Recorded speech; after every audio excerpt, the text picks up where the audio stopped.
Dando continuidade à nossa jornada espiritual pelo universo, vamos conhecer o segundo planeta escolhido para receber os espíritos rebeldes que já não têm condições de permanecer na Terra.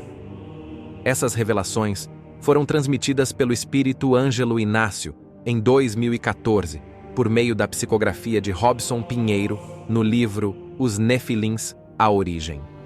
Portanto, trata-se de acontecimentos relatados há mais de 11 anos. Ângelo Inácio explicou que os planetas mais evoluídos estão localizados próximos ao centro da galáxia, enquanto os mais atrasados e primitivos se encontram em sua periferia. Ao deixarem o planeta apelidado de Lagar, seguiram em direção a um novo mundo que não ficava muito distante. Estavam a 30 mil anos-luz da Terra. O comando da nave entrou em contato com os guardiões daquele planeta e solicitou autorização para realizar estudos no local. Após receberem a permissão, os próprios vigilantes do planeta conduziram os visitantes a bordo de uma nave oferecida por eles. Mais uma vez, toda a equipe precisou utilizar trajes de proteção para descer ao planeta, respeitando as condições específicas daquele ambiente. O vigilante explicou que um povo alienígena, vindo de outro lugar, havia começado um processo de colonização no planeta. O objetivo deles era espalhar sua religião, baseada na crença em um Deus que eles diziam representar. Acreditavam que tinham uma missão: convencer o maior número possível de civilizações a se submeterem ao seu Deus. O vigilante contou que já tinham pesquisado o planeta de onde esses dominadores vieram. Lá, descobriram que o Deus que pregavam não era real. Era, na verdade, um grupo de seres muito influentes que controlavam a população há milhares de anos.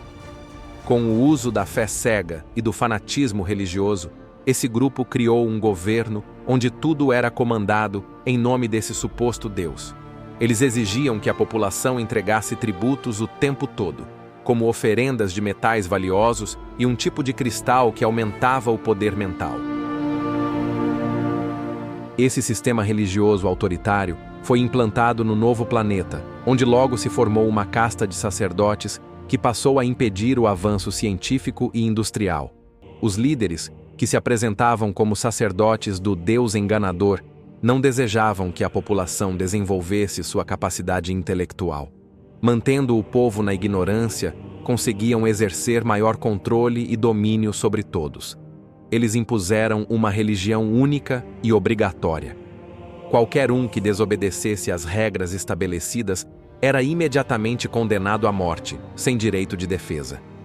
Essas punições severas serviam como exemplo para manter a população submissa pelo medo. Ângelo Inácio verificou que aquele planeta era um pouco maior que Marte. Sua atmosfera estava muito empobrecida, resultado de um desenvolvimento industrial feito sem qualquer cuidado com o meio ambiente. Além disso, as guerras travadas em nome da conversão religiosa haviam causado grandes danos à camada de proteção do planeta, agravando ainda mais a situação ambiental. Ao atravessarem as nuvens negras que cobriam as cidades, os tripulantes da nave avistaram acampamentos que pareciam verdadeiros aglomerados de construções, espalhados entre fábricas. Essas fábricas lançavam fumaça espessa e tóxica pelas chaminés, enchendo o ar de fuligem e poluição por todos os lados. A nave pousou perto de um amontoado de casas e pavilhões construídos de forma desorganizada, sem nenhum tipo de planejamento urbano, em condições até piores do que as ocupações irregulares encontradas nas cidades da Terra.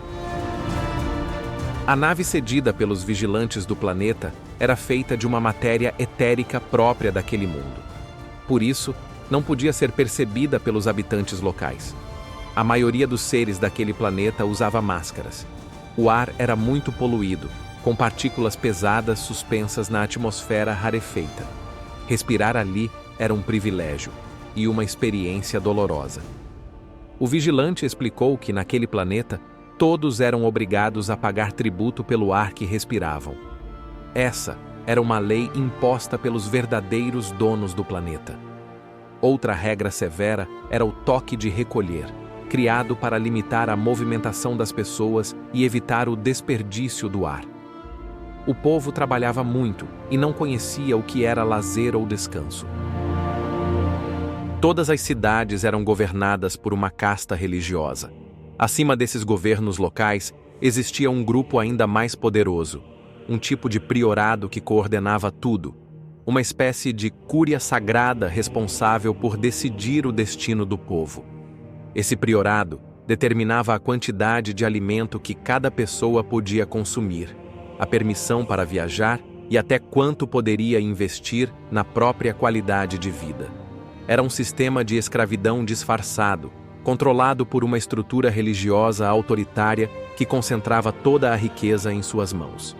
Apenas a elite desse governo teocrático conhecia a verdade por trás do mito do suposto Deus que usavam para manter o domínio.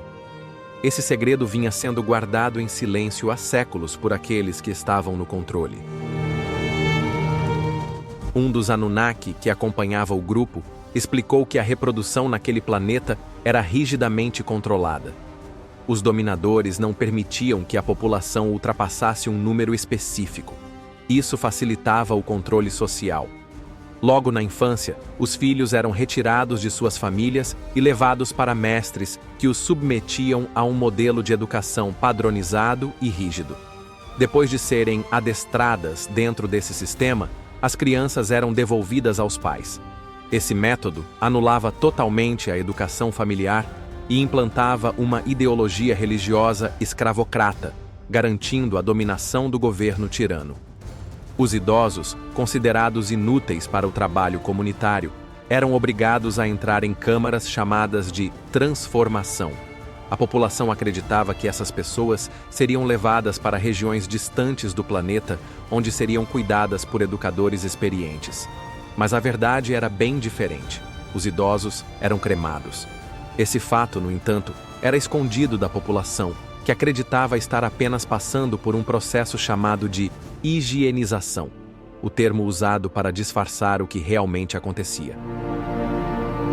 O guardião Jamar informou ao grupo que, com base nas informações do vigilante e no que haviam presenciado, aquele planeta possuía uma sociedade mais desenvolvida do que o planeta visitado anteriormente. No entanto, a situação ali era ainda mais grave e complexa. Eles estavam diante de um sistema teocrático, controlado por uma casta sacerdotal, onde a população vivia em completa servidão.